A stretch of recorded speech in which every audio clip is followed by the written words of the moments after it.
Sir, the India's independence during his speech, the Pandit Nehruji inter alia stated, which I quote, long years ago, we have made a tryst with destiny, and now the time comes when we shall redeem our pledge, not wholly or in full measures, but very substantially. At the stroke of the midnight hour, when the world sleeps, India will awake to life. Article 370 हटाने से लेकर वो विषय ऐसा रहा जो शायद ही कोई दशक ऐसा होगा कि चर्चा न हुई हो, चिंता न हुई हो और मांग न हुई हो। आक्रोश भी व्यक्त हुआ, सभागृह में भी हुआ, सभागृह के बाहर भी हुआ। लेकिन हम सबका सौभाग्य है कि हमें सदन में आर्टिकल 370 से मुक्ति पाने का, अलगाववाद, आतंकवाद के खिलाफ लड़ाई लड़ने का एक बड़ा महत्वपूर्ण कदम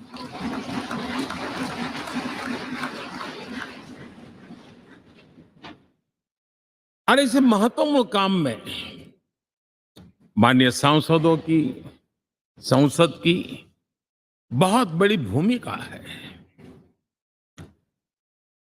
जम्मू कश्मीर में इसी सदन में निर्मित हुआ संविधान हमारे पूर्वजों ने दिया हुआ वो महामूल्य दस्तावेज जम्मू कश्मीर में लागू करते हैं तो इस मिट्टी को प्रणाम करने का मन करता है।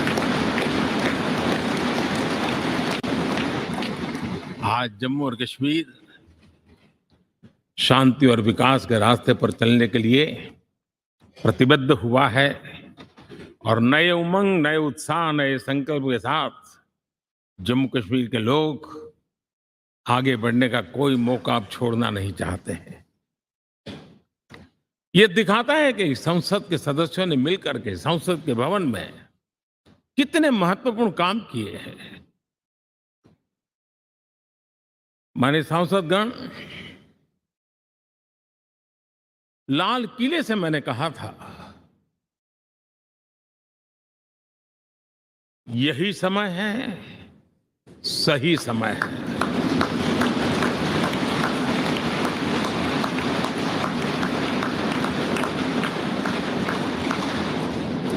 एक के बाद एक घटनाओं की तरफ हम नजर करेंगे। हर घटना इस बात का गवाह दे रही है कि आज भारत एक नई चेतना के साथ पुनर्जागृत हो चुका है।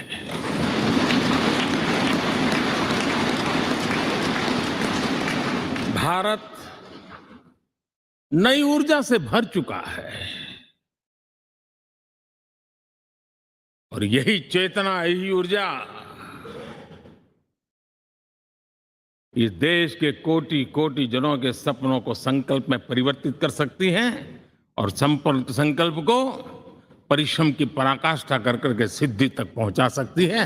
ये हम देख सकते हैं।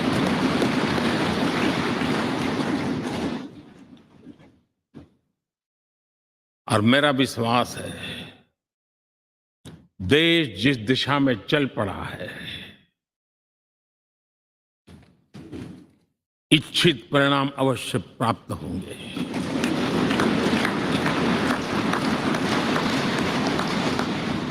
हम गति जितनी तेज करेंगे, परिणाम उतने जल्दी मिलेंगे।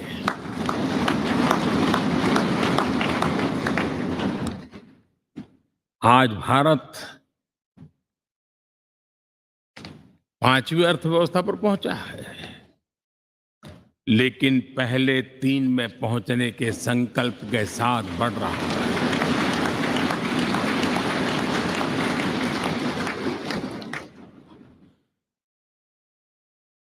और मैं जिस स्थान पर बैठा हूं, जो जानकारियां प्राप्त होती है उसके आधार पर विश्व के गणमान्य लोगों से बातचीत करता हूं, उसके आधार पर मैं बड़े विश्वास से कह रहा हूं, हम में से कुछ लोगों की निराशा हो सकती है, लेकिन दुनिया आश्वस्त है कि भारत टॉप 3 में पहुंच के रहेगा।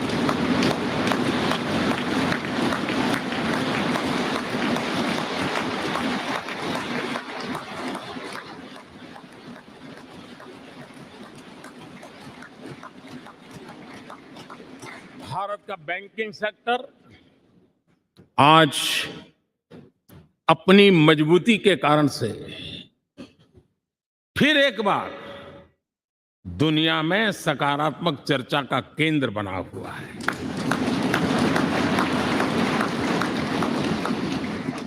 भारत का गवर्नेंस का मॉडल, यूपीआई,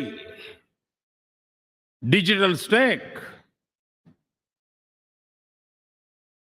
मैं इस G20 में देख रहा था, मैंने बाली में भी देखा। टेक्नोलॉजी की दुनिया को लेकर के भारत का नौजवान जिस प्रकार से आगे बढ़ रहा है, पूरे विश्व के लिए कौतुक भी है, आकर्षण भी है और स्वीकृति भी है।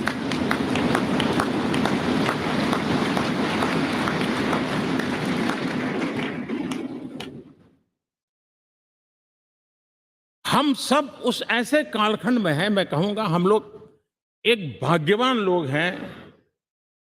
ऐसी भाग्यवान समय में हमें कुछ दायित्व निभाने का अवसर आया है और हमारा सबसे बड़ा भाग्य है कि आज इंडियन एस्पिरेशंस उस ऊंचाई पर हैं जो शायद पिछले 1000 साल में नहीं रहे होंगे।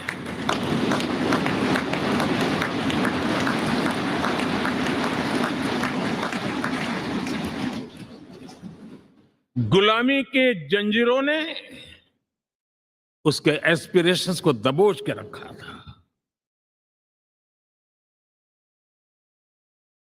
उसकी भावनाओं को तहस नहस कर दिया था। आजाद भारत में अपने सपने संजो रहा था, चुनौतियों से जूझ रहा था, लेकिन मिलकर के आज जहां पहुंचे हैं, अब वहां वो रुकना नहीं चाहता है। वो एस्पिरेशनल सोसाइटी के साथ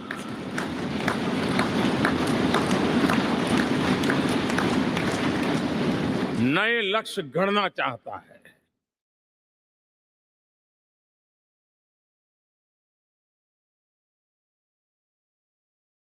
जब एस्पिरेशन सोसाइटी सपने संजोते ही हो, संकल्प लेकर के निकल पड़ी हो, तब पुराने कानूनों से मुक्ति पाकर नए कानूनों का निर्माण करके उज्जवल भविष्य के लिए एक मार्ग प्रशस्त करने का दायित्व हम सभी सांसदों का सविशेष होता है। संसद में बनने वाला हर कानून, संसद में होने वाली हर चर्चा, संसद से जाने वाला हर संकेत इंडियन एस्पिरेशन को बढ़ावा देने के लिए ही होना चाहिए। ये हम सबकी भावना भी है, कर्तव्य भी है और एक एक देशवासी की हमसे अपेक्षा भी है।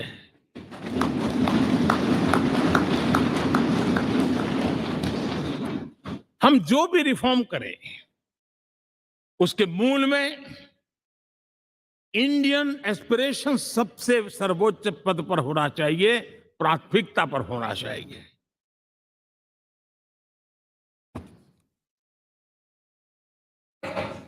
लेकिन मैं बहुत सोच समझ करके कहना चाहता हूं, क्या कभी छोटे कैनवास पर कोई बड़ा चित्र बना सकता है क्या?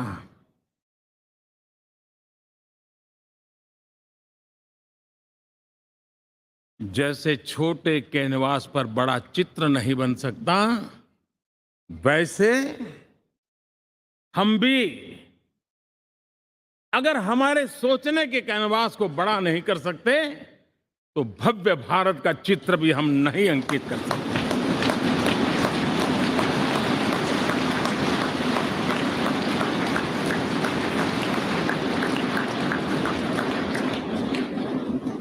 75 साल का हमारे पास अनुभव है। हमारे पूर्वजों ने जो कुछ भी रास्ते बनाए, उससे हमने सीखा है। हमारे पास एक बहुत बड़ी विरासत है।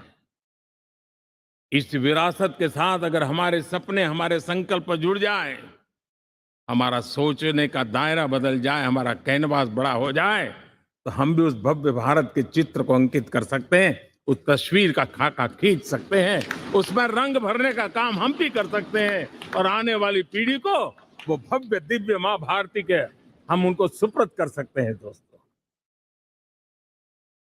अमृतकाल के 25 वर्षों में भारत को अब बड़े कैनवास पर काम करना ही होगा। अब हमारे लिए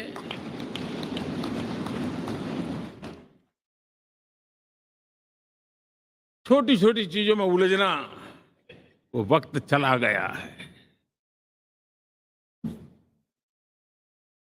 हमें आत्मनिर्भर भारत बनाने के लक्ष्य को सबसे पहले परिपूर्ण करना चाहिए और हमसे शुरुआत होती है, हर नागरिक से शुरुआत होती है। और आज दुनिया में भी एक समय ऐसा था कि लोग मुझे कहते थे, हमारे बड़े बड़े बुद्धिजीवी और अर्थशास्त्री लिखते थे कि मोदी आत्मनिर्भर की बात करता है तो मल्टीलेटरलिज्म के सामने चुनौती तो बन नहीं जाएगा, ग्लोबल इकोनॉमी के जमाने में ठीक तो नहीं होगा। लेकिन 5 साल के भीतर भीतर देखा, दुनिया भारत के आत्मनिर्भर मॉडल की चर्चा करने लग गई है।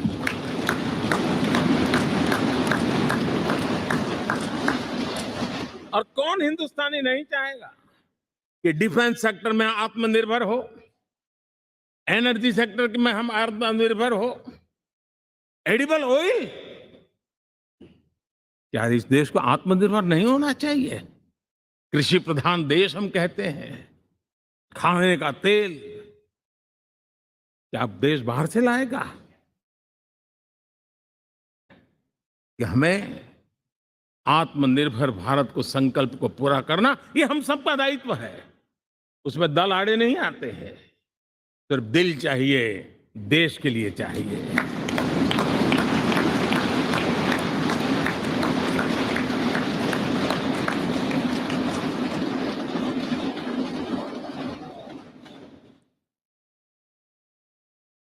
हमें अब मैन्युफैक्चरिंग सेक्टर में दुनिया में सर्वश्रेष्ठ बनने की दिशा में ही कदम रखने होंगे। और मैंने एक बार लाल किले से कहा था, जीरो डिफेक्ट जीरो इफेक्ट। हमारे प्रोडक्ट में कोई डिफेक्ट ना हो, हमारी प्रक्रिया में पर्यावरण पर कोई इफेक्ट ना हो, ऐसा जीरो डिफेक्ट जीरो इफेक्ट वाला हमें दुनिया के सामने मैन्युफैक्चरिंग क्षेत्र में जाना होगा। हमारे डिजाइनर, हमारे यहां निर्माण हो रही डिजाइन्स, हमारे सॉफ्टवेयर, हमारे एग्रीकल्चर प्रोडक्ट्स, हमारे हस्तशिल्प, हर क्षेत्र में अब हमें वैश्विक मापदंडों को पार करने के इरादे से ही चलना चाहिए, तब जाकर के विश्व के अंदर हम अपना झंडा फहरा सकते हैं। मेरे गांव में मेरा सबसे अच्छा माल हो, इतनी बात नहीं चलेगी। मेरे राज्य में मेरा सबसे अच्छा प्रोडक्ट नहीं चलेगा, मेरे देश में मेरा सबसे अच्छा प्रोडक्ट नहीं चलेगा, दुनिया में मेरा प्रोडक्ट सबसे अच्छा होगा, ये भाव मुझे पैदा होगा।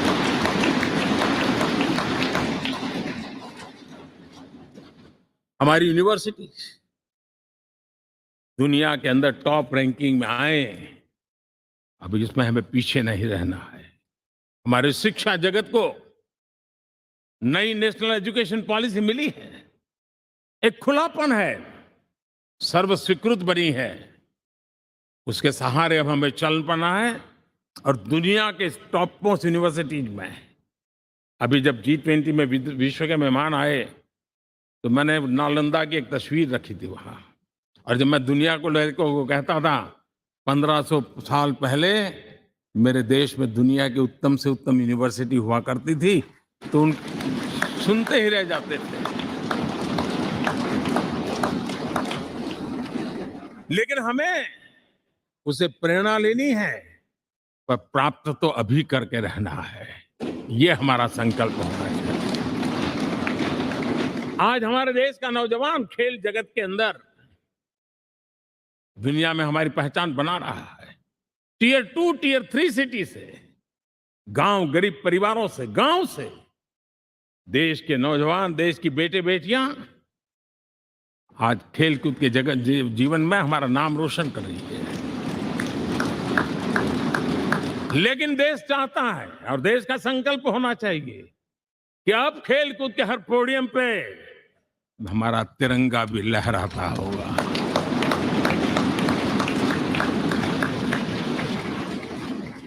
हमें अब पूरा हमारा दिमाग क्वालिटी पर फोकस करना ही होगा, ताकि हम विश्व की आशा अपेक्षाओं के अनुकूल और भारत के सामान्य मानव के जीवन में भी क्वालिटी ऑफ लाइफ के प्रति जो एस्पिरेशन बढ़ा है उसको हम एड्रेस कर पाए।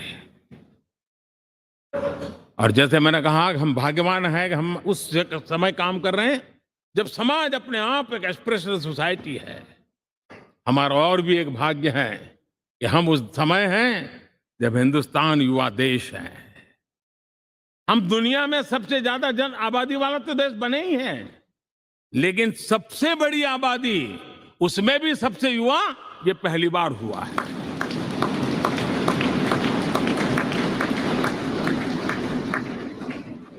जिस देश के पास ये युवा शक्ति हो, युवा सामर्थ्य हो, तब हमें उसकी टैलेंट पे भरोसा है, हमें उसकी संकल्प शक्ति पे भरोसा है, उसकी साहस में हमें भरोसा है। और इसलिए हम चाहते हैं कि दुनिया में भारत का युवा अग्रिम पंक्ति में नजर आना चाहिए। वो स्थिति पैदा होनी चाहिए। आज पूरी दुनिया को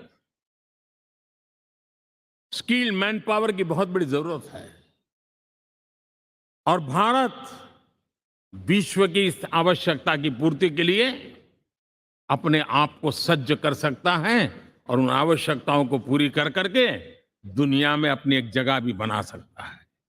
और इसलिए विश्व में उनकी आवश्यकता के लिए किस प्रकार के मैन पावर की जरूरत है,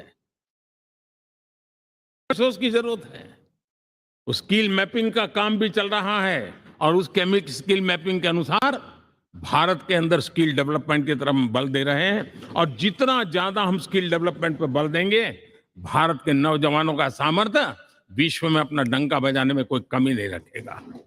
और हिंदुस्तानी जहां गया है उसने अच्छाई की छाप छोड़ी है, कुछ कर गुजरने की छाप छोड़ी है। ये सामर्थ्य हमारे अंदर पहले से पड़ा हुआ है और हमारे पहले जो लोग गए हैं उन्होंने इससे छवि भी बना के रखी हुई है। आपने देखा होगा पिछले दिनों करीब 150 नर्सिंग कॉलेज एक साथ खोलने का निर्णय किया। पूरे दुनिया में बहुत बड़ी रिक्वायरमेंट है नर्सिंग की। हमारी बहन, हमारी बेटियां, हमारे बेटे उस क्षेत्र में दुनिया में पहुंच सकते हैं, आसानी से पहुंच सकते हैं। पूरे विश्व की जरूरत है और ये तो मानवता का काम है जिसमें हम पीछे नहीं रहेंगे। आज मेडिकल कॉलेजेस का इतना व्यापक रूप से निर्माण, देश की आवश्यकता तो पूरी करनी ही करनी है, दुनिया की आवश्यकताओं में भी योगदान दे सकते हैं। कहने का तात्पर्य यही है, हर छोटी चीज पर बारीकी से ध्यान देते हुए, उस पर अपना ध्यान केंद्रित करते हुए हमें आगे बढ़ना है। हमें भविष्य के लिए सही समय पर सही फैसले भी लेने होते हैं। हम फैसलों को टाल नहीं सकते। हम राजनीतिक लाभ नुकसान के गणा भाग के अंदर अपने आप को बंधित नहीं बना सकते हैं। हमें तो देश के एस्पिरेशन के लिए हिम्मत के साथ नए निर्णय करने होते हैं। आज सोलर पावर के सफल मूवमेंट्स हमारी भावी पीढ़ी के लिए एनर्जी क्राइसिस से मुक्ति की गारंटी दे रहा है। आज मिशन हाइड्रोजन आने वाले दिनों में जो एनवायरनमेंट की चिंता है, जो टेक्नोलॉजी में बदलाव आ रहा है, उसके समाधान का रास्ता देने का सामर्थ्य रखती है। आज हमारा सेमीकंडक्टर जिस प्रकार से जीवन चलाने में हमारे हृदय की जरूरत रहती है, वैसे ही आज हमारी टेक्नोलॉजी चिप्स के बिना चल नहीं सकती और सेमीकंडक्टर उसके लिए बहुत अनिवार्य है। उस दिशा में हम आगे जा करके इलेक्ट्रॉनिक मैन्युफैक्चरिंग में कोई रुकावट ना आए और जीवन कहीं अटक न जाए, उसलिए एक बहुत बड़ी मात्रा में हम काम कर रहे हैं।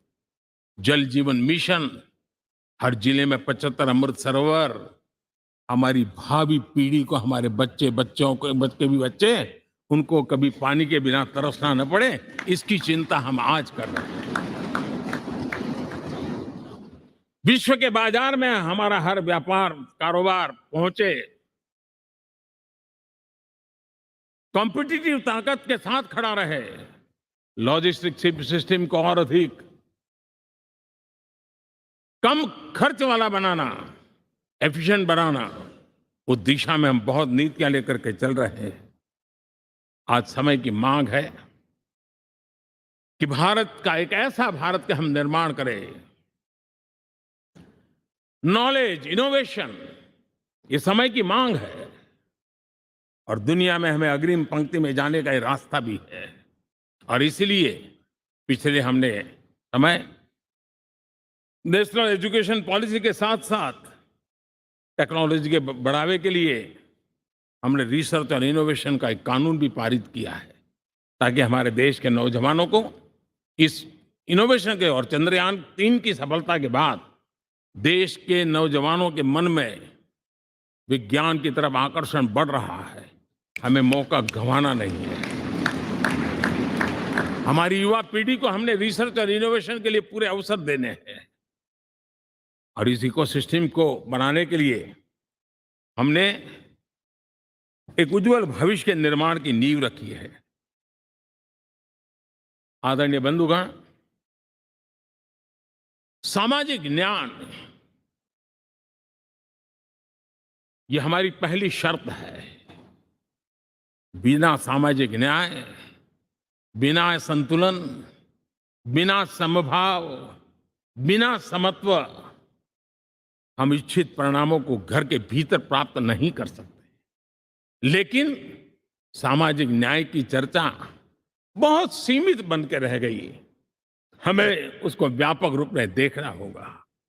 हम किसी गरीब को कोई सुविधा दें, किसी समाज में दबे कुचले व्यक्ति को कोई सुविधा दें, वो तो सामाजिक न्याय की एक प्रक्रिया है। लेकिन उसके घर तक पक्की सड़क बन जाए ना, वो भी सामाजिक न्याय के लिए उसको मजबूती देती है। उसके घर के नजदीक में बच्चों के लिए अगर स्कूल खुल जाए तो वो भी उसको सामाजिक न्याय की मजबूती देती है। उसको बिना खर्च अगर आरोग्य में समय की जरूरत पड़े वो मिले, तब जाकर के सामाजिक न्याय की मजबूती मिलती है। और इसलिए जिस प्रकार से समाज व्यवस्था में सामाजिक न्याय जरूरत है, वैसा ही राष्ट्र व्यवस्था में सामाजिक न्याय की आवश्यकता है। अब देश का कोई हिस्सा पीछे रह जाए, अविकसित रह जाए, ये भी सामाजिक न्याय के खिलाफ है। दुर्भाग्य से देश का पूर्वी इलाका, भारत का पूर्वी भाग जो समृद्धि से भरा हुआ है, लेकिन वहां के नौजवानों को रोजगार के लिए दूसरे इलाके में जाना पड़ रहा है। ये स्थिति हमें बदलनी है। हमारे देश के उस पूर्वी भाव को, इलाका को समृद्ध बना करके सामाजिक न्याय की मजबूती भी हमने देनी है। असंतुलित विकास, शरीर कितना भी स्वस्थ क्यों न हो, लेकिन एक उंगली को भी अगर लकवा मार गया है तो शरीर स्वस्थ नहीं माना जाता है। भारत कितना ही समृद्ध हो, लेकिन कोई अंग उसका दुर्बल रह जाए तो भारत समृद्धि में पीछे है, मानना पड़ेगा। और इसलिए हम सर्वांगीण विकास के पक्ष में, सामाजिक न्याय की उस ऊंचाई को प्राप्त करने के पक्ष में, दिशा में हमें आगे बढ़ना है। चाहे पूर्वी भारत हो, चाहे नॉर्थ ईस्ट हो, हमें उन चीजों को प्राप्त करना। और उसी लिए जो रणनीति कितनी सफल हुई है, 100 एस्पिरेशनल डिस्ट्रिक्ट पर विशेष काम किया, नौजवान अफसरों को लगाया गया, एक स्ट्रेटेजी बनाई गई। आज दुनिया उस मॉडल की चर्चा कर रही है और आज 100 डिस्ट्रिक्ट देश के कोने कोने में जो पीछे माने जाते थे, उसको बोझ मान लिया गया था। आज स्थिति ये बनी है कि वो 100 डिस्ट्रिक्ट अपने अपने राज्य में लीड कर रहे हैं, राज्य की एवरेज से भी ऊपर जा रहे हैं। और इस सफलता को देख करके, सामाजिक न्याय की इस भावना को मजबूत करते हुए 100 डिस्ट्रिक्ट में से आगे बढ़ करके अब जमीनी स्तर पर ले जाने के लिए 500 ब्लॉक तक उनको एस्पिरेशनल डिस्ट्रिक्ट ब्लॉक के नाते आइडेंटिफाई करके उसको मजबूती करने देने का काम चल रहा है। और मुझे विश्वास है ये एस्पिरेशनल ब्लॉक्स है, वो एक विकास का नया मॉडल बनने वाले हैं। वो एक प्रकार से देश के विकास के एक नए ऊर्जा केंद्र बनने की संभावना रखते हैं और उस दिशा में भी हम आगे बढ़ रहे हैं। माननीय सांसदगण,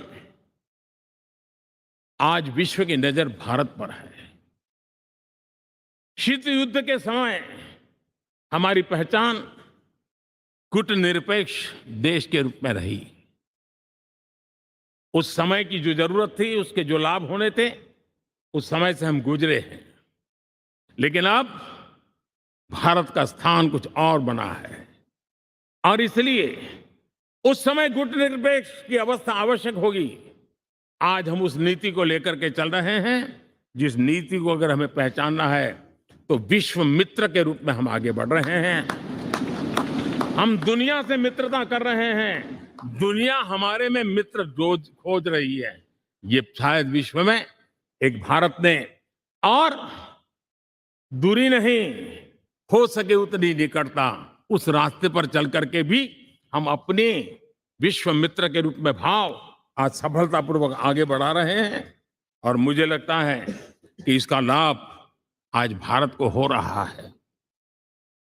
भारत आज दुनिया के लिए एक स्टेबल सप्लाई चेन के रूप में उभर रहा है और आज विश्व की ये जरूरत है।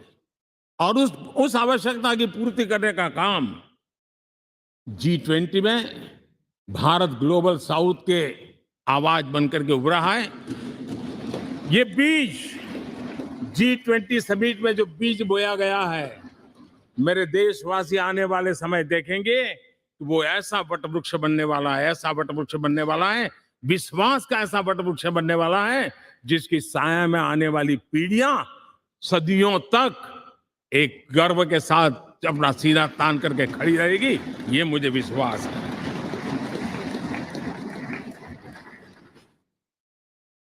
इस G20 में एक बहुत बड़ा काम हमने किया है, बायोफ्यूल अलायंस का।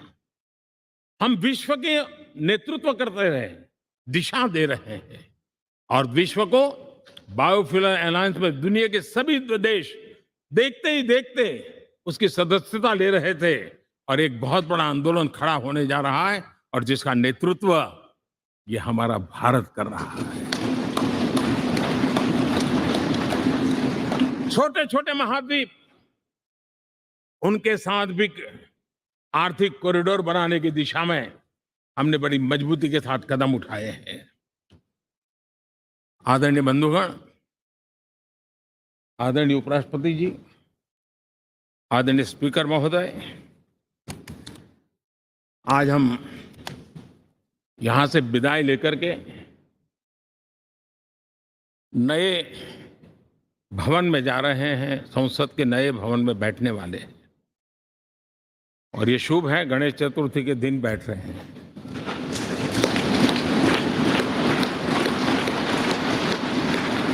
लेकिन मैं एक आप दोनों महानुभावों को एक प्रार्थना कर रहा हूं, एक विचार आपके सामने रख रहा हूं। मैं आशा करता हूं कि आप दोनों मिलकर के उस विचार पर जहां भी जरूरत पड़े मंथन करके कुछ निर्णय अवश्य कीजिए और मेरी प्रार्थना है, मेरा सुझाव है कि अब हम जब नए सदन में जा रहे हैं तब इसकी गरिमा कभी भी कम नहीं होनी चाहिए।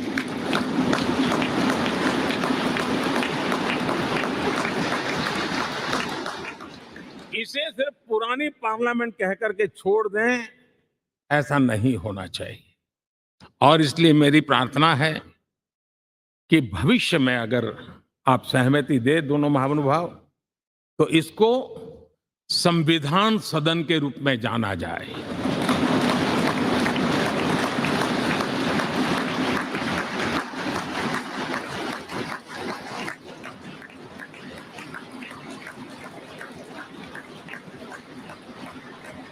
ताकि ये हमेशा हमारे लक्ष्य के लिए हमारी जीवन प्रेरणा बनी रहेगी।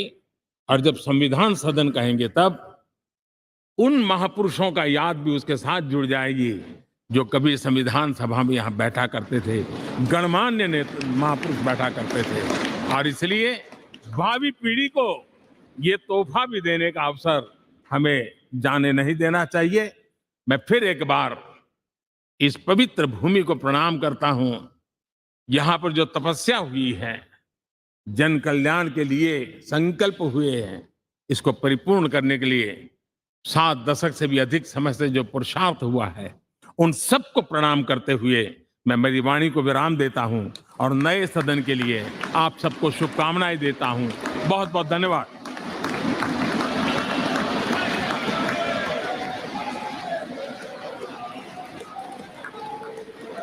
बहुत बहुत धन्यवाद मान्यवर। अब मेरा विनम्र निवेदन माननीय उपराष्ट्रपति जी एवं राज्यसभा सभापति श्री जगदीप धनखड़ जी से कि आप हम सभी का मार्ग प्रशस्त करें।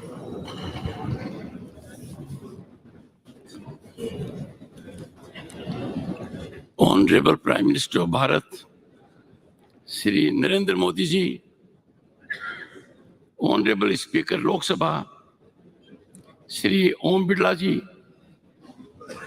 Shri Prahlad Joshi ji, Union Minister of Parliamentary Affairs, Shri Piyush Goyal ji, Leader of House, Rajya Sabha, Honorable Ministers, Shri Adhir Ranjan Chaudhary, Leader of Opposition in Lok Sabha, Shri Mallikarjun Kharge ji, Leader of Opposition, Rajya Sabha, Honorable Deputy Chairman, Rajya Sabha, and Honorable Members of Parliament.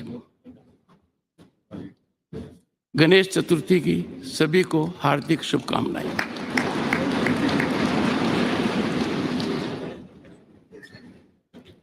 माननीय प्रधानमंत्री जी ने अचानक homework दे दिया और प्रधानमंत्री जी के बाद बोलना अपने आप में बहुत बड़ी चुनौती है। On this momentous occasion, as we stand on the threshold of adding a new chapter to the annals of our parliamentary democracy, I congratulate you all on our phenomenal rise. We all are indeed privileged to be witnessing this history in the making as we bid adieu to this magnificent parliament building which houses both the chambers of our parliament and this imposing central hall and move to the new one. Traversing over 7-decade journey from Samvidhan Sabha to the present day in Amrit Kal, these hallowed precincts have witnessed many a milestone.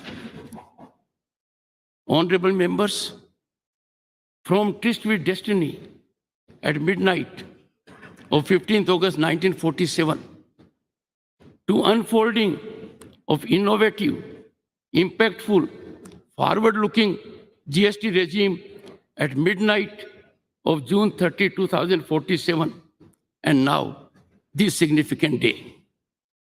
In this very central hall, the members of the Constituent Assembly embarked upon the journey to accomplish the daunting task of drafting the Constitution of India.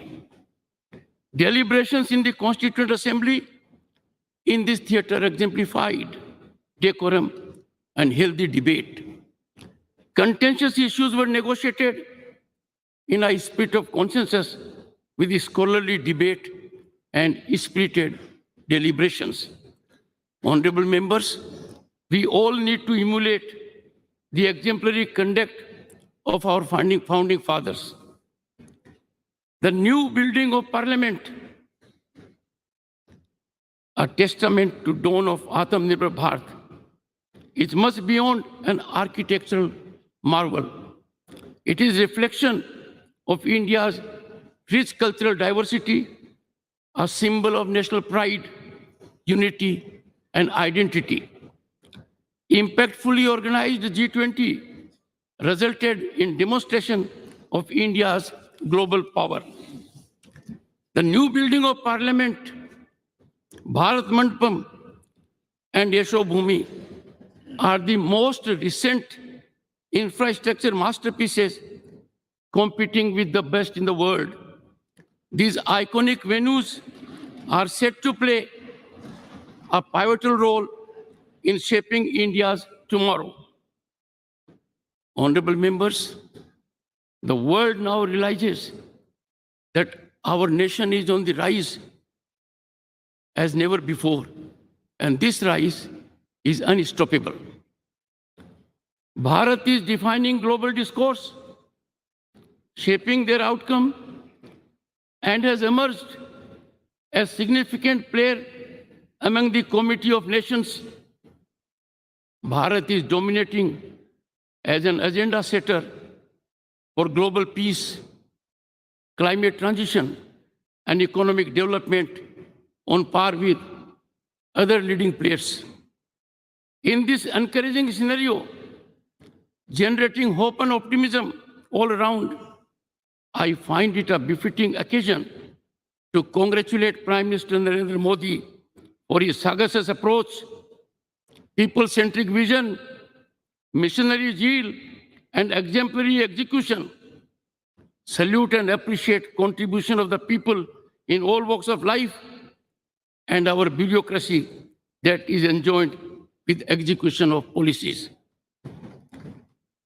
Honorable members, time has come to give up once and for all the premise of justifying transgression of conduct and outrageous disregard of rules in the temples of democracy by making reference to past instances. As we march into the new parliament building, we must enhance cooperation and consensual approach. Time for us to bid farewell to confrontational stance and resolve to ever keep national interest uppermost. Honorable members, it is time, right time, to bury the strategy of weaponizing disturbance and disruption in parliamentary functioning, as these are antithetical to democratic values and can never have sanction of our people who are our ultimate masters. I would like to quote Dr. B.R. Ambedkar, who in his final speech in the Constituent Assembly stated, I quote, "If we wish to maintain democracy, not merely in form, but also in fact, what must we do? The first thing in my judgment we must do is to hold fast to constitutional methods of achieving our social and economic objectives," unquote. Let us heed his clarion call. On this decisive moment, as we are witnessing the transformation of Bharat, appreciations to Prime Minister Narendra Modi's vision and sagacity for fructifying tryst with modernity. We had tryst with destiny in 1947. We are lucky and fortunate by efforts of the Prime Minister that we are having today tryst with modernity for over 1 billion hearts. His role in this monumental task of shaping the destiny of 1/6 of humanity would forever be etched in history. Honorable members, this historic walk to the new building of Parliament in Amritkal be the march to Bharat at 2047 as developed nation. Let us in togetherness make the new chambers of the Parliament the sanctorum of our temple of democracy. Jai Hind.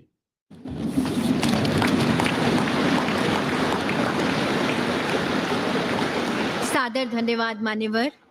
कार्यक्रम के समापन से पूर्व आप सभी से अनुरोध कि राष्ट्रगीत के सम्मान में अपने स्थान पर खड़े हो जाएं।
आजादी के अमृत काल में आइए नई ऊर्जा के साथ, नई चेतना के साथ अब कदम बढ़ाएं नव निर्माण की ओर। गणपति गजानन का आशीर्वाद ले to take place over there as well. The Prime Minister will be speaking again as well. There's a lot of speculation as to whether the Prime Minister will use this opportunity and the occasion of Ganesh Chaturthi to probably announce that the Cabinet has approved the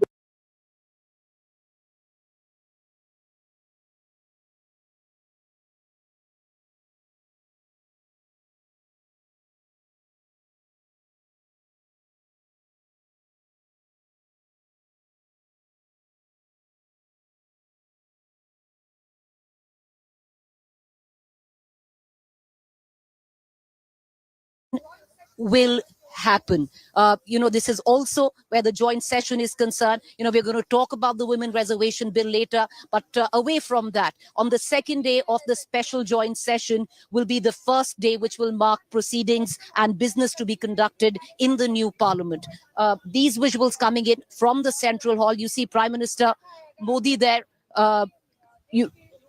walking in, interacting, lots of selfies being clicked, and understandably why the selfies are being clicked, because for these parliamentarians this has been iconic. This is what possibly every politician has dreamt of, to walk and be a member of the parliament, what many journalists have dreamt of, to come full circle in terms of the rite of passage of arriving as a journalist who covers politics. But these visuals are iconic, and for the parliamentarians, the 543 Lok Sabha MPs, the 250 Rajya Sabha MPs, this is something which will be very dear to them. Selfies being taken, the image or the photo opportunity or the picture of the session from 2019 to 2024 was taken earlier this time around, and it was taken in the old Parliament building to mark the transition. And that picture, if many of our viewers would want to know, for an MP, that picture is like an heirloom of sorts.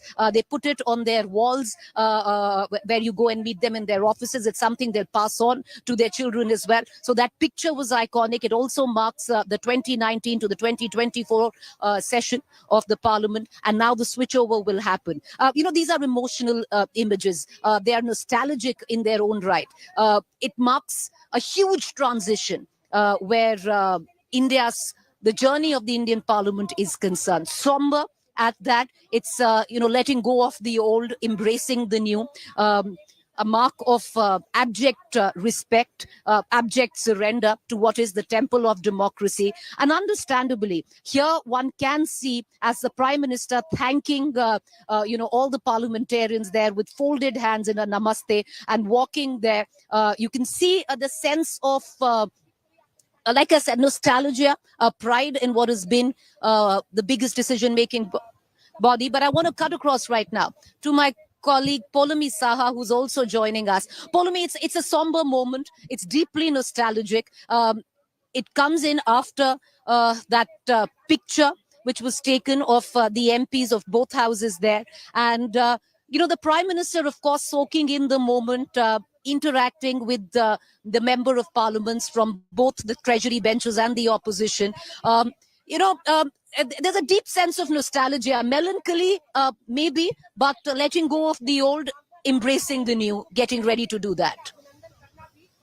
That's right. In fact, Preeti, those images that are coming in from the Central Hall right now, we're looking at those images where the Prime Minister is, of course, interacting with the MPs, the senior parliamentarians who are seated at the front, having a longish word right now with Rajya Sabha Member of Parliament and BJP President JP Nada. Earlier, we saw him have exchanged a couple of words with Mrs. Sonia Gandhi as well. Mrs. Sonia Gandhi, Adhir Ranjan Chaudhary, and Mallikarjun Kharge seated on one bench. And now, of course, as the Prime Minister awaits the start of the function, he's just standing and having a chat with, of course, Dr. Harivansh, who is from the Rajya Sabha, JP Nada, and Rajnath Singh, who is, of course, a deputy in the Lok Sabha Defence Minister. They're all seated in one bench. And because the Prime Minister is waiting, of course, for the arrival of the other dignitaries, including Vice President and Chairman of the Rajya Sabha, Jagdeep Dhankar, he has stopped and he's having a conversation with these leaders. Speaker, in fact, has just arrived. Lok Sabha Speaker Om Birla has just entered the Central Hall, and members of Parliament have stood up to, of course,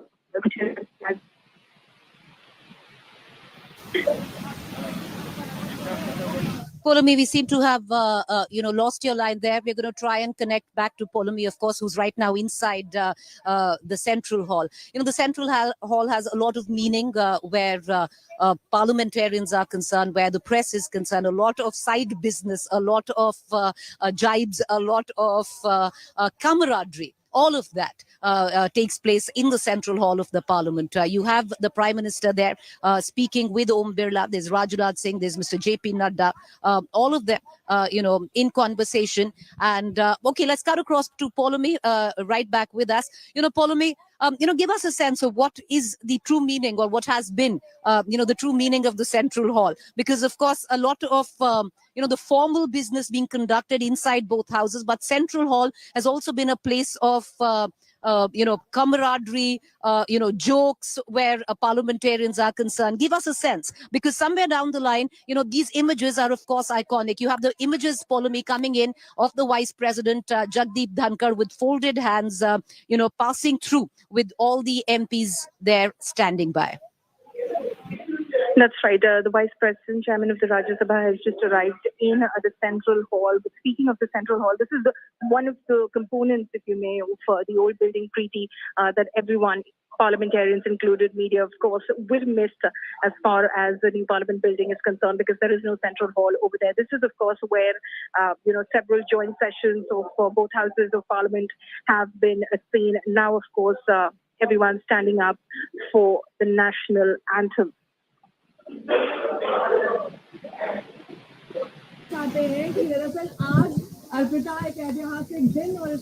All right, the national anthem right now at the Central Hall. This is also the place where joint sessions of the Parliament take place. But everyone standing up. It's a somber moment for us. It needs to be soaked in. It needs to be reflected on with a deep sense of nostalgia, possibly melancholy, and also to understand that, change is the only constant, and you have to move on from the old and embrace the new. But these visuals coming in right now from the Central Hall, possibly marking the final chapter of the Parliament being used as an official building, the old building, where it, of course, now turns into a museum. But iconic visuals, these visuals will be recorded in the annals of Indian Parliament history of what we are seeing on our television screen. And from here, the MPs, the Prime Minister himself would be walking a brisk, quick. Let's listen in Let's dip it. सूर्यकोटि समप्रभ निर्विघ्नं कुरु मे देवः सर्व कार्येषु सर्वदा। आप सभी माननीय विशिष्ट जनों को गणेश चतुर्थी की हार्दिक शुभकामनाएं।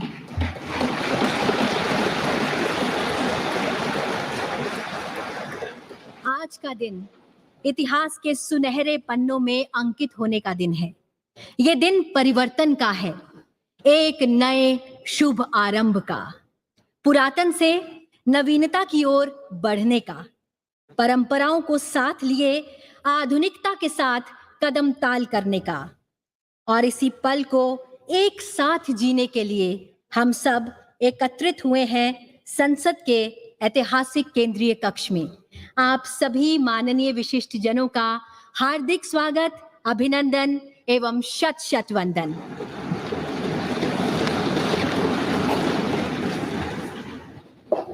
कार्यक्रम को प्रारंभ करने हेतु मेरा सादर अनुरोध माननीय संसदीय कार्य मंत्री जी से कि वे स्वागत संबोधन प्रस्तुत करें। आप सभी को नमस्कार। I am feeling proud privileged to be the part of this historic occasion where we have assembled in this iconic central hall for the celebration of our 75 years of the parliamentary democratic journey and shifting to the new parliament building. First of all, I welcome Honorable Vice President of India and the Chairman of Rajya Sabha, Shri Jagdeep Dhankar ji, to gracing this momentous occasion. I welcome the most popular, dynamic, Honorable Prime Minister, Shri Narendra Modi ji, who has been real force behind giving us the new temple of democracy in the shape of new state-of-art Parliament House building, which is emerging as a symbol of Atmanirbhar Bharat. I also welcome Honorable Speaker Shri Om Birla ji, Deputy Chairman Rajya Sabha Shri Harivansh ji, Leader of the Rajya Sabha Shri Piyush Goyal ji, Leader of the Opposition Rajya Sabha Shri Mallikarjun Kharge ji, Leader of the largest opposition party in the Lok Sabha Shri Adhir Ranjan Chaudhary ji, all my colleague ministers, other senior leaders, fellow MPs from both the houses of the parliament, to this function which has been organized to commemorate the last sitting of both the house held yesterday in the respective chambers.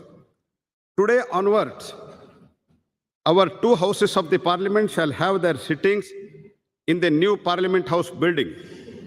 We all know that this central hall has witnessed transfer of power from Britain to Bharat, the formation and adoption of our constitution by the Constituent Assembly has been host to some very important occasions like rollout of GST, one tax, one nation, a finest example of cooperative federalism in our parliamentary democracy. There were 3 joint sittings of both the houses of the parliament for resolving the deadlocks under the Article 108, that is the Dowry Prohibition Bill 1959, the Banking Service Commission Repeal Bill 1978, Prevention of Terrorism Bill 2002. You all know that Lok Sabha and Rajya Sabha were sitting in this building since 13th May 1952. Along with all my fellow members of the parliament and other stakeholders of this parliament, I am very happy and enthusiastic about the functions of the two houses of the parliament henceforth from the new building, which is the symbol of new and emerging Bharat, paving the way for the developed nation as envisaged by Prime Minister by 2047. At the end, I would like to say that our journey so far is marked by excellent achievements, memorable experience, difficult challenges, remarkable milestones. As we go ahead, let us learn from our previous experiences so far and reaffirm our commitment to our historic democratic values and tirelessly work for the betterment of the person last in the queue. Jai Hind. बहुत बहुत धन्यवाद मान्यवर। अब संबोधन हेतु मैं आमंत्रित करना चाहूंगी लोकसभा में कार्यकाल की दृष्टि से वरिष्ठतम वर्तमान संसद सदस्य श्रीमती मेनका गांधी जी को।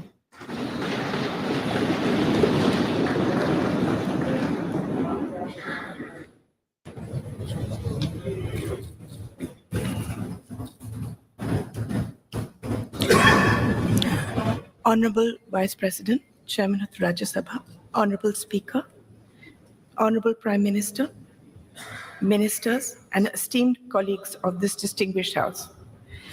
Actually, I'm as surprised to be here as you are to see me. This is a historic day today.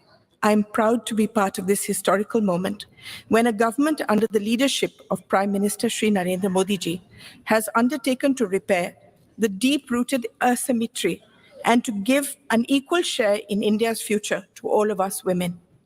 I'm grateful for the honor you have given me of speaking about my years in Parliament. We are going to a new building, and hopefully this grand edifice will reflect the aspirations of a new Bharat. Today, I have been entrusted with the responsibility of addressing this esteemed assembly as the most senior parliamentarian in the Lok Sabha. I entered Parliament at the age of 32, 9 years after the death of my husband. My debut was as Minister for Environment. Today, 35 years later, I have spent most of my adult life in this institution, and I have seen 7 prime ministers and the shaping of grand history. It has been an arduous, rocky road. I had several terms as an independent member and finally joined the Bharatiya Janata Party under Shri Atal Bihari Vajpayee ji's leadership in 2004. Since then, I have remained a proud member of the BJP as well as this august House. Being a member of Parliament is an immense responsibility, as it entails safeguarding the trust of lakhs of voters who elect us to be their voice. You are given power, but this power must always be used for their good. The job demands unwavering commitment, moral rectitude, and courage. Basically, it demands great love for your country and infinite kindness towards all. Each one of us gets this opportunity to make a difference, provided we sublimate our own ambitions and see ourselves only as vessels or bridges or protectors of all the beings that need us, the last person in India who believes himself forgotten. People who cannot navigate for themselves and appoint us as their helmsmen. I have tried to make the most of every minute to bring about change wherever I am, whether as Environment Minister, when many institutions and laws that safeguard us were passed, as Social Justice Minister setting up Alimco, which now looks after all the disabled in the country, Childline, which was regarded internationally as the best institution for looking after street children, stopping child labor in the carpet industry. You can change things wherever you are. For instance, in the opposition as a BJP member, as chairperson of the often ignored Assurances Committee, we changed the way people were experimented on by pharmaceutical companies. They were not paid or even asked before becoming guinea pigs. This was changed by us. During Atalji's time, we brought in the vital red and green dot on foods, allowing people to know whether they were eating vegetarian, non-vegetarian food. We repaired an institutional deception by food companies. No service, no job is too small that it should not be taken seriously. My happiest moment was being given the responsibility by the Prime Minister, who coined the phrase, Beti Bachao, Beti Padhao.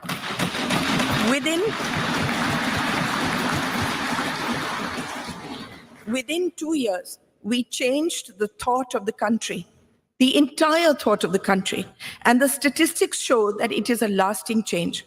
From 130 women per thousand, a shameful statistic, it rose to 950. Crores of girls were saved. Not only that, it is now seen as a shame and a crime to do away with girl children, whether in the womb or newly born. Now that we are going into a new building, a new phase, I want to tell all the young people here that politics is never fulfilling unless you have a grand passion and a commitment outside it, unless a fire of curiosity burns within you. No service is too small in the service of Mother India. What I have learned is that each constituency is your family. Within my family, there are a million microcosms of individual families. Each of them depend on us. We are a part of their lives as they are of ours. I have seen my primary duty to look after each family that has placed itself in my care by electing me, by seeing me as one of their own. In this matter, I wish to say that the Prime Minister has seen beyond people as a statistic and has meticulously seen to the needs of each individual family. Opening bank accounts, giving dignity in the form of toilets, home water taps, building homes for the poor, gas cylinders, giving young people loans, skilling them, protecting them through the largest pandemic in history, saying that no one remained hungry. Before I end, I would like to tell you a few things that I have learned in my long journey so far. Never give up. There are times in all our lives where the world sits heavy on our shoulders and there doesn't seem any path ahead. It will take courage, determination, and a commitment to something larger than ourselves to forge ahead. Have faith in the goodness of your fellow man. Quieten your mind and soldier on. Believe in yourself. You are an instrument of goodness. If you fight for good, you will always be protected. Use the pain that we all have in our hearts to make yourself a better human being, not to embitter you. Use the pain in your heart to see the pain in the hearts of millions of beings around you and dedicate your life to them. I want to speak to all the women here. The world is still an unequal place, and we as women need to be the greatest champions of and for each other. We need to support and protect each other, especially young women across the social spectrum who lead a marginalized existence so that they have the ability to forge their own destinies. There is no greater power in the world than the power of empathy and kindness, and this transforms the life of someone weaker than you. Kindness serves as its own reward. The greatest bank balance that we will ever possess is that of good deeds that we leave in our wake. That is the only legacy that will remain. My faith in God is unwavering. I see Him in everyone and everything. I see everything as sacred. I leave you with one thought. We are all part of one divine thread, and we are all connected, closer than we can imagine. Let us, irrespective of any differences we may have, wish happiness, protection, and on this holy day of Ganesh Chaturthi, a life free of obstacles for us and all our countrymen. Illuminate the lamp of goodness in our hearts. Jai Hind, Jai Bharat.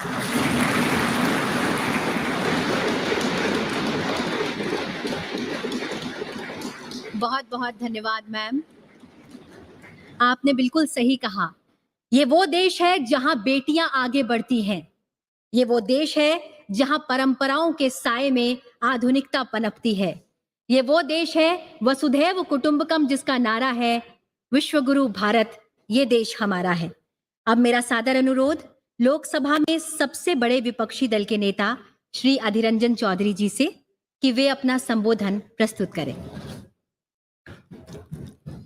Honorable Vice President of India, Honorable Speaker Lok Sabha, Honorable Prime Minister of India, Parliamentary Affairs Minister of both the houses,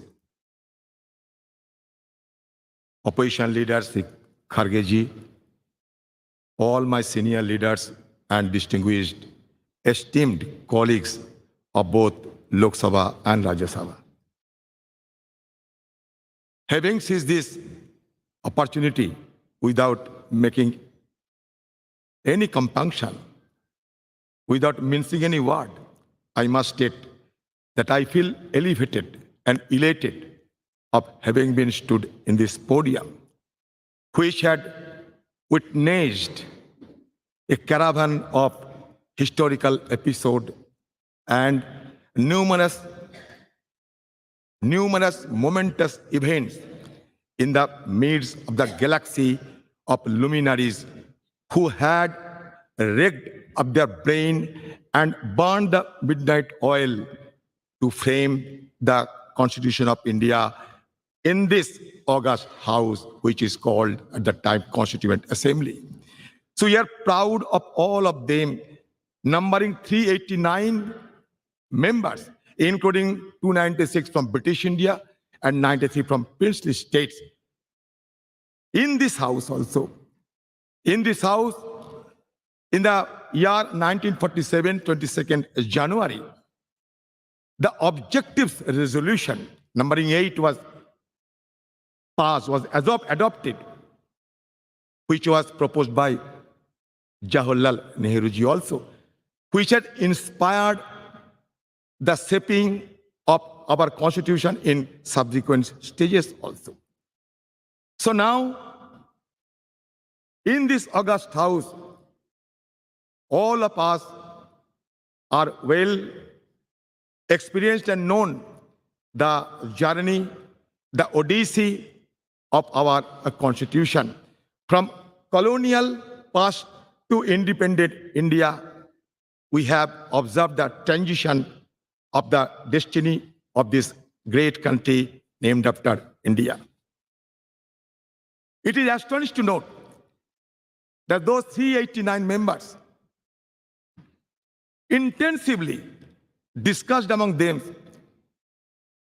for 2 years, 11 months, and 19 days, and produced the largest constitution of the world, led by Baba Saheb Ambedkar, the father of Indian Constitution.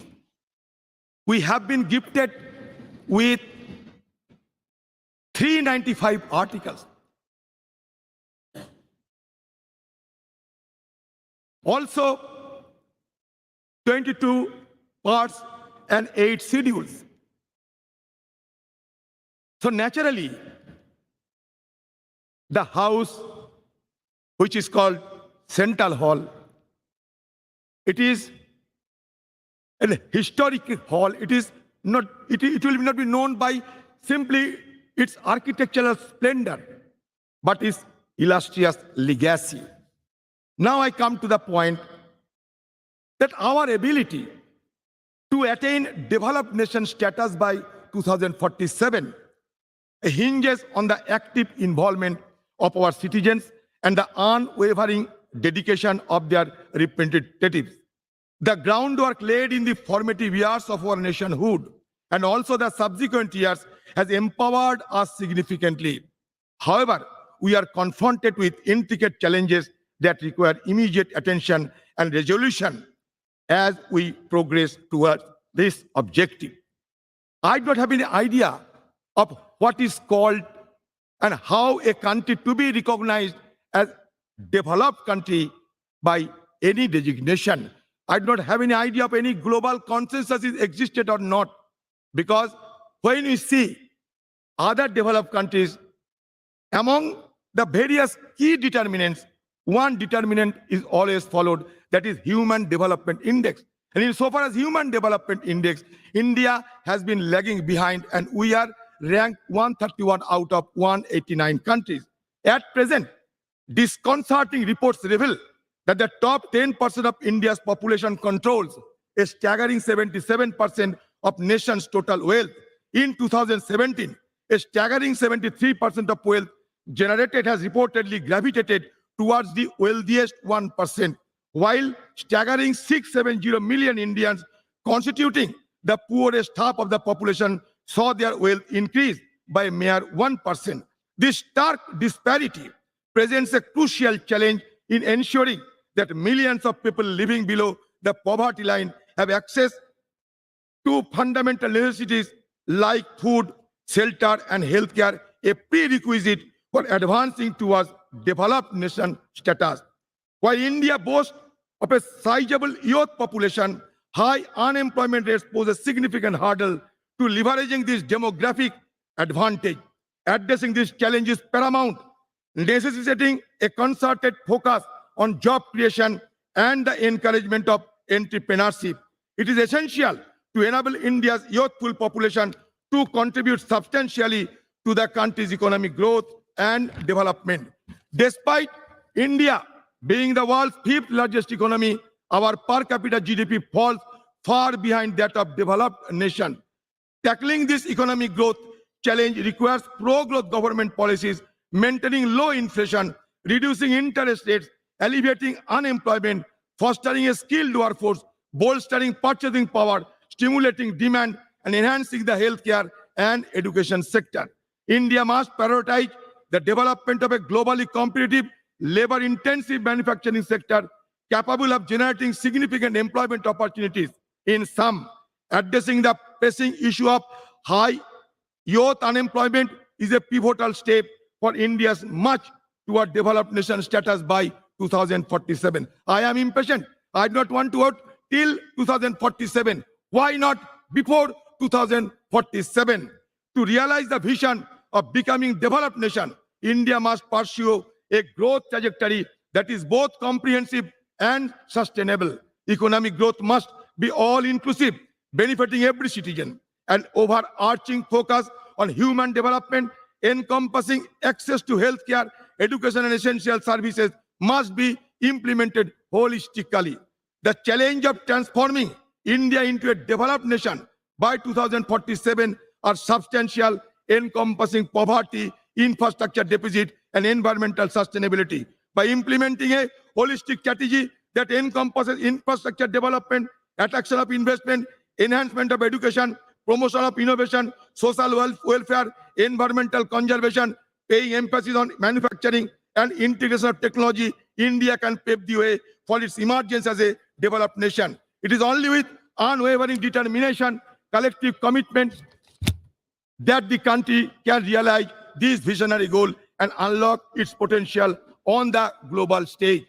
I will conclude by saying that धरती सिखाते हमने सबको बोझ उठाना, गगन सिखाते हमने ऊपर उठते जाना, सूरज की लाली से सीखा जग आलोकित करना, चंदा की किरणों से सीखा सबको पीड़ा हरना, पर्वत ने सिखाई हमने दृढ़ संकल्प बनाना, नदी सिखाए हमने आगे बढ़ते जाना, सागर की लहरों ने सीखा दुख सुख सहे जाना, और तूफान ये सिखलाते हैं आफत में ना घबराना और आफत से टकराना.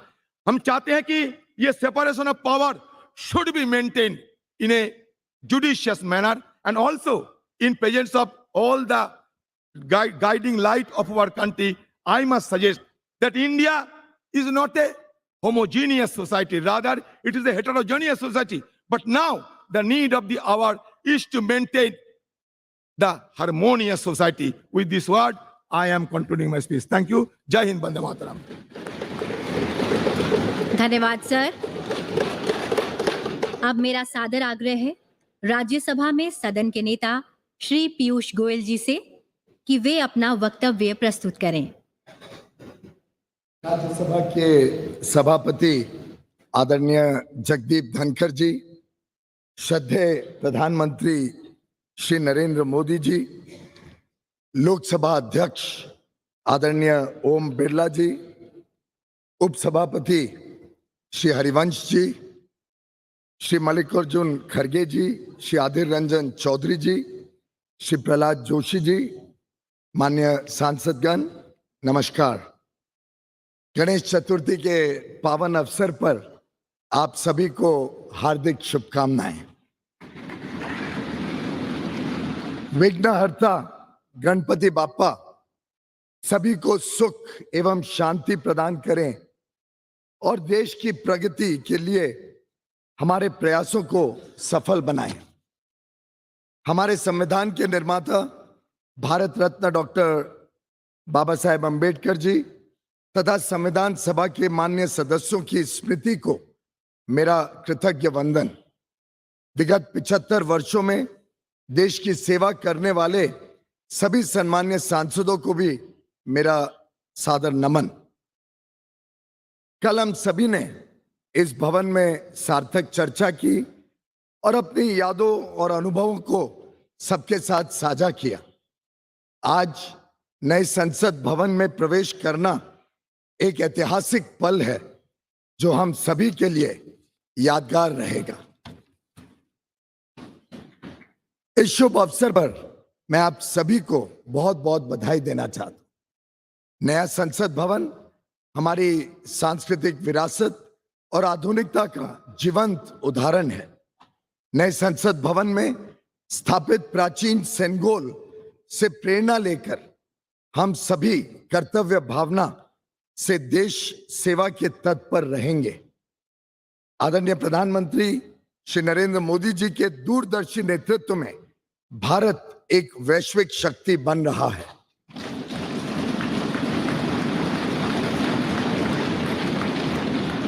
नया संसद भवन अपने विशाल और सुंदर स्वरूप में एक नए विश्वास से भरे आत्मनिर्भर भारत का पहचान बनेगा।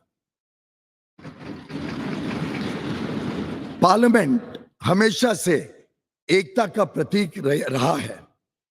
यह हमारे संविधान के मूल्यों की सुरक्षा करता है, जो विभिन्न भाषाओं, संस्कृतियों और परंपराओं के बावजूद हमें एक राष्ट्र के रूप में बांधने का काम करता है। यहाँ अनुभव का ज्ञान और युवाओं की ऊर्जा मिलकर 140 करोड़ देशवासियों के उज्जवल भविष्य को आकार देने का काम करते रहेगी। और मैं समझता हूं आज का दिन एक सकारात्मक सोच के साथ आगे बढ़ने का है। कई सारे विषय रहे, आजादी के बाद कई सारे चुनौतियां रही। शायद कई सारी चुनौतियां समय पे अगर समाधान कर दिया होता तो और जल्दी 2047 के पहले भी देश विकसित बन जाता। पर हमारे पास जो वर्ष मिले, जो काम करने का देश ने सेवा करने का मौका दिया, उसमें जो अभूतपूर्व प्रगति देश ने देखी है, मैं समझता हूं इसको आगे लेकर इस देश को नई ऊंचाइयों तक माननीय प्रधानमंत्री नरेंद्र मोदी जी के नेतृत्व में हम सब मिलकर काम करेंगे। लक्ष्य बड़ा है, राह कठिन है, पर मुझे पूरा विश्वास है संसद में जो जनप्रतिनिधि बैठेंगे वे अपने दायित्वों का पूर्ण निष्ठा से निर्वहन करेंगे और अमृत काल में एक समृद्ध, सशक्त और विकसित भारत के सृजन का आधार बनेंगे। बहुत बहुत धन्यवाद। भारत माता की जय। सादर धन्यवाद सर। अब मेरा सादर अनुरोध राज्यसभा में नेता प्रतिपक्ष श्री मल्लिकार्जुन खड़गे जी से कि वे अपना संबोधन प्रस्तुत करें।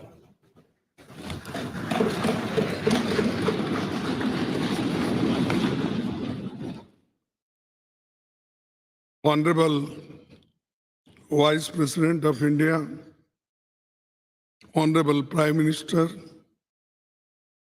Honorable Speaker Lok Sabha, Honorable Leader of the Rajya Sabha, Honorable Shri Adiranjan Chaudhary ji, Honorable Minister of Parliamentary Affairs, Honorable Members of Parliament, and all the respected leaders. We have all gathered here today to commemorate the rich legacy of the Parliament of India in this historic Central Hall. When we talk about Indian parliamentary heritage, the hallowed precinct of this Parliament House and the Central Hall, where we have gathered today, hold a very special significance. The Constitution of India is the bedrock of Indian democratic polity. It is in this very central hall that the Constituent Assembly held its sittings from 1946 to 1949, spanning a period of 2 years, 11 months, and 17 days. Today, we humbly recall the phenomenal contributions made by Dr. Rajendra Prasad, the first President of India, Pandit Jawaharlal Nehru, the first Prime Minister, and architect of modern India, Sardar Vallabhbhai Patel, the first Home Minister of India, and Dr. B.R. Ambedkar, architect of Indian Constitution. It is also an occasion to recall with gratitude the contributions of Sri G.V. Malvankar, Dr. Sarvapalli Radhakrishnan, and also acknowledge the collective contribution by members of the Constituent Assembly, Provisional Parliament, and First and all subsequent Lok Sabha. This central hall was witness to Pandit Nehru's tryst with destiny speech on the eve of India's independence. And yesterday, the Prime Minister also mentioned this in his speech. I'm thankful to you because you remembered this historic speech on this yesterday's occasion.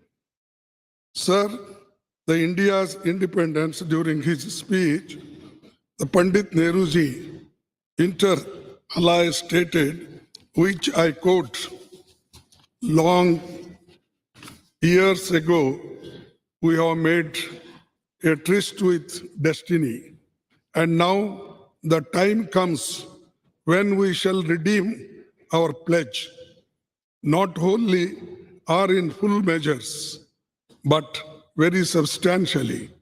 At the stroke of the midnight hour, when the world sleeps, India will awake to life and freedom. A moment comes, which comes but rarely in history, when we step out from the old to new, when an age ends, and when the soul of the nation, long suppressed, finds utterances. As the clock struck 12, all the members of the Constituent Assembly took the following pledge. At this solemn moment, when the people of India, through suffering and sacrifices, have secured freedom, I, a member of the Constituent Assembly, do dedicate myself in all humility to the service of India and her people to the end that this ancient land attain her rightful and honored place in the world and make her full and willing contribution to the promotion of the world peace and the welfare of the mankind. These words spoken on the day of this historic speech of Pandit Jawaharlal Nehru. I wish to emphasize at this juncture that this is all due to the collective and dedicated effort by parliamentarians cutting across the party lines over the past 7.5 decades. This rich legacy has formed a strong foundation for India's growth as a powerful democratic nation. Every nook and corner of the Parliament House has witnessed the evolution of our parliamentary democracy over the past 75 years. As we bid adieu to the Parliament House and move to the new Parliament building today, I am overwhelmed with emotions and tinge of pathos. We would, of course, be continuing our parliamentary duties in the new parliament building, but will miss the parliament house. The success of the institution lies in the upholding constitutional values and ideals. The idea that institutions are sacrosanct and essential for the success is a fundamental principle in governance and development. We should commit ourselves to adhere to and preserving the constitutional values and parliamentary traditions as the country moves ahead in effectively performing parliamentary duties and in our endeavors for the growth of our nation. To build this country, forgetting our parties, political parties, we should be one to build the nation, to protect the nation, to protect the constitution, to protect the democracy. This must be our aim. With these words and one quote I will say, no man can be grateful at the cost of his honor. No woman can be grateful at the cost of her chastity. And no nation can be grateful at the cost of its liberty. So to protect our liberty, to protect our integrity, we must work all together. That is the only way to build the nation. Thank you. Jai Hind. बहुत बहुत धन्यवाद मान्यवर। अब मेरा माने आग्रह है माननीय लोकसभा अध्यक्ष श्री ओम बिरला जी से कि आप हम सभी को अपने शब्दों द्वारा अनुग्रहित करें। माननीय उपराष्ट्रपति जी, माननीय प्रधानमंत्री जी, राज्यसभा में सदन के नेता, संसदीय कार्य मंत्री जी, प्रतिपक्ष के नेता, लोकसभा में सबसे बड़े दल के नेता, सभी माननीय मंत्रीगण, सभी माननीय संसद सदस्यगण, आज संसद भवन के इस ऐतिहासिक कक्ष में जो हमारी देश की आजादी का साक्षी रहा, जो संविधान निर्माण का साक्षी रहा, जिसमें अनेक परिवर्तन एवं ऐतिहासिक निर्णय हुए, इसी केंद्रीय कक्ष में माननीय राष्ट्रपति जी का उद्बोधन में हमें मिला। विश्व के कई राष्ट्र अध्यक्षों ने यहाँ संबोधन करते हुए हमारे लोकतंत्र के प्रति आस्था व्यक्त की और आज इस केंद्रीय कक्ष से हम सब लोग नए संसद भवन की ओर प्रवेश कर रहे हैं। ये नया संसद भवन हम सब के लिए नई आकांक्षाओं, नई अपेक्षाओं और नई उम्मीद, नई उमंग के साथ होगा, मेरी ऐसी आशा है। आज इस अवसर पर उन सब स्वतंत्रता सेनानियों को भी नमन करता हूं जिन्होंने हमारे भविष्य के लिए, हमारे कल के लिए अपना वर्तमान बलिदान कर दिया। मैं आज उन महान नेताओं को भी नमन करता हूं जिन्होंने इस केंद्रीय कक्ष में दुनिया का सबसे बड़ा संविधान निर्माण में अपना अमूल्य योगदान दिया, जिन्होंने देश में आर्थिक सामाजिक परिवर्तन लाने में अपना दायित्व निभाया। आज हम उन सभी मान्य सदस्यों को भी स्मरण कर रहे हैं, याद कर रहे हैं, जो हमारे बीच में नहीं रहे लेकिन जिन्होंने अपने संवैधानिक दायित्वों का निर्वहन करते हुए देश की प्रगति में योगदान दिया। मैं आज संसद के उन सभी माननीय सांसदों का भी हार्दिक अभिनंदन करता हूं जिनके लंबे संसदीय अनुभव का लाभ आज हमें मिल रहा है। ये संसद भवन अनेक ऐतिहासिक घटनाओं, निर्णयों और परिवर्तनकारी कानूनों के निर्माण का साक्षी रहा है। हमारी संसद कई घटनाओं का मंच रही है जिन्होंने 75 वर्षों में इस देश को एक ऐसा स्वरूप दिया है जो दुनिया में एक नई ताकत और सामर्थ्य रखता है। हमारी संसद देश की करोड़ों जनता की अभिव्यक्ति एवं भावनाओं का माध्यम रही है, जहां हमें लोकतांत्रिक संस्कृति के अनुरूप चर्चा और संवाद से अनेक चुनौतियों का समाधान निकाला है और कई श्रेष्ठतम प्रतिमान स्थापित की हैं। इन 75 वर्ष की संसदीय लोकतंत्र की गौरवशाली यात्रा में हमने देश में कई क्रांतिकारी बदलाव भी किए। आज जनता नए भारत के लिए आकांक्षी है। आज लोगों को हमसे अपेक्षाएं बढ़ी है, आकांक्षाएं बढ़ी हैं, उम्मीद बढ़ी है।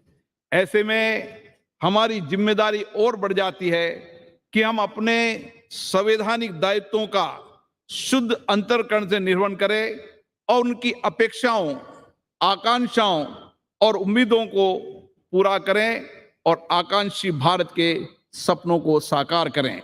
मान्यवर, हम सबका सौभाग्य है कि हम ऐसे कालखंड के जनप्रतिनिधि हैं जिस समय भारत हर क्षेत्र में तेजी से आगे बढ़ रहा है।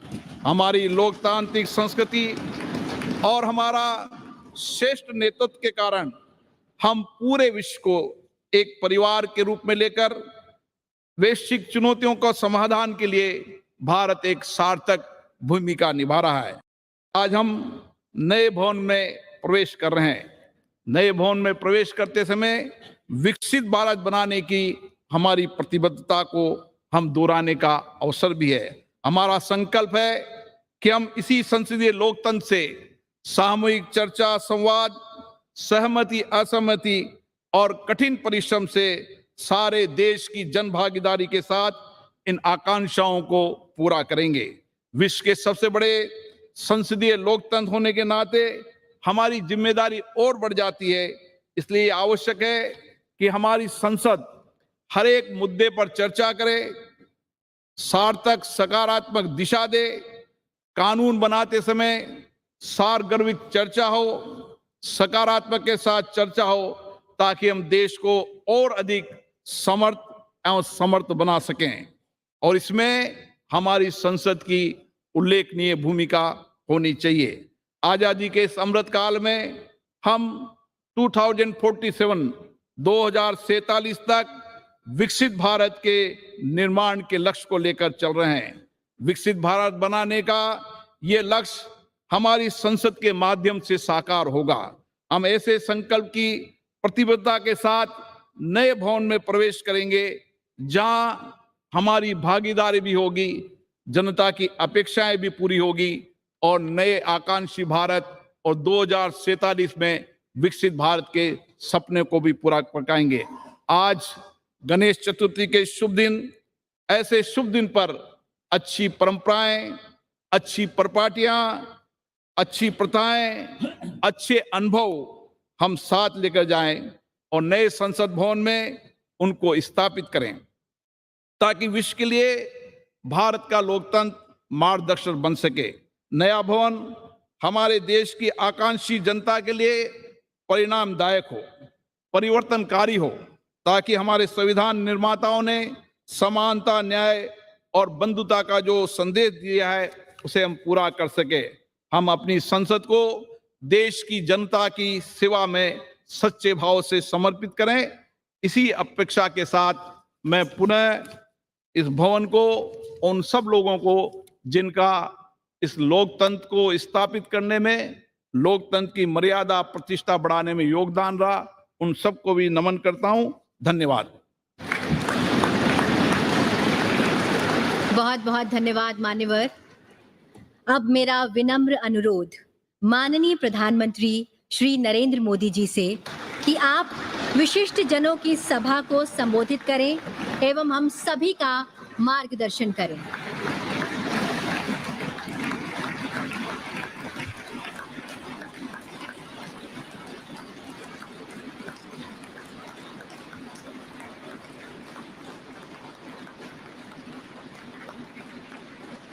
आदरणीय उपराष्ट्रपति जी, आदरणीय स्पीकर महोदय, मंच पर विराजमान सभी वरिष्ठ महानुभाव,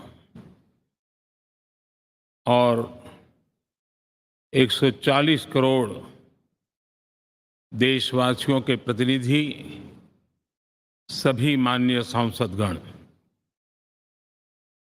आपको और देशवासियों को गणेश चतुर्थी की अनेक अनेक शुभकामनाएं।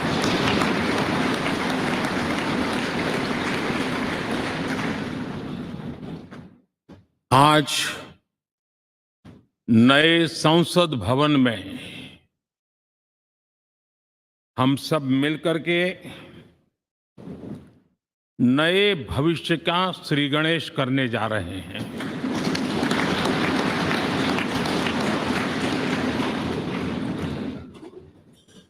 आज हम यहां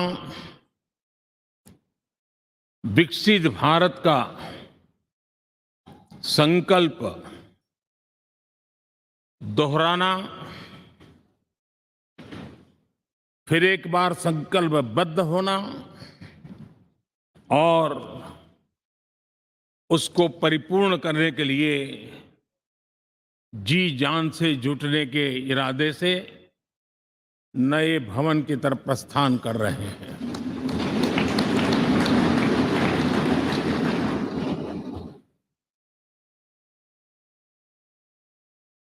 सम्मानीय सभागृह, ये भवन और उसमें भी ये सेंट्रल हॉल एक प्रकार से हमारी भावनाओं से भरा हुआ है। हमें भावुक भी करता है और हमें हमारे कर्तव्य के लिए प्रेरित भी करता है। आजादी के पूर्व ये खंड एक प्रकार से लाइब्रेरी के रूप में इस्तेमाल होता था, लेकिन बाद में संविधान सभा की बैठक यहाँ शुरू हुई और उन संविधान सभा की बैठकों के द्वारा गहन चर्चा विचारणा कर करके हमारा संविधान यहीं पर आकार लिया। यहीं पर 1947 में अंग्रेजी हुकूमत ने सत्ता हस्तांतरण किया, उस प्रक्रिया का भी साक्षी हमारा ये सेंट्रल हॉल है।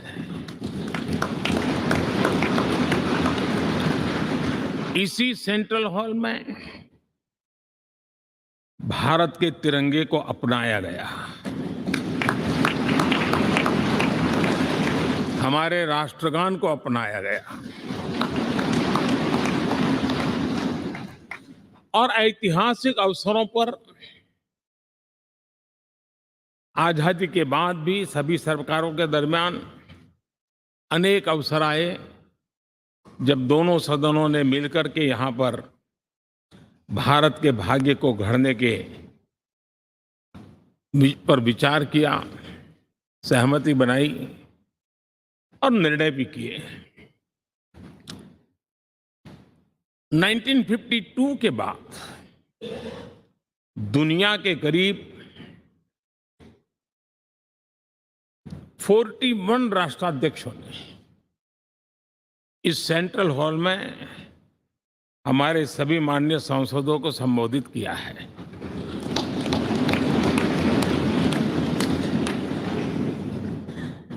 हमारे राष्ट्रपति महोदयों के द्वारा 86 बार यहां संबोधन किया गया है।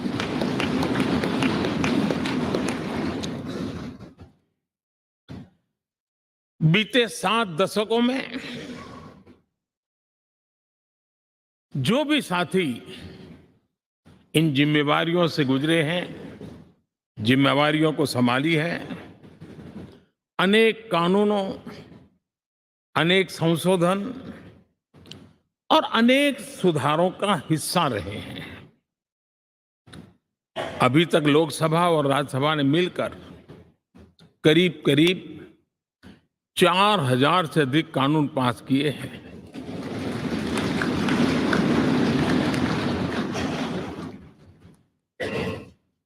और कभी जरूरत पड़ी तो जॉइंट सेशन के माध्यम से भी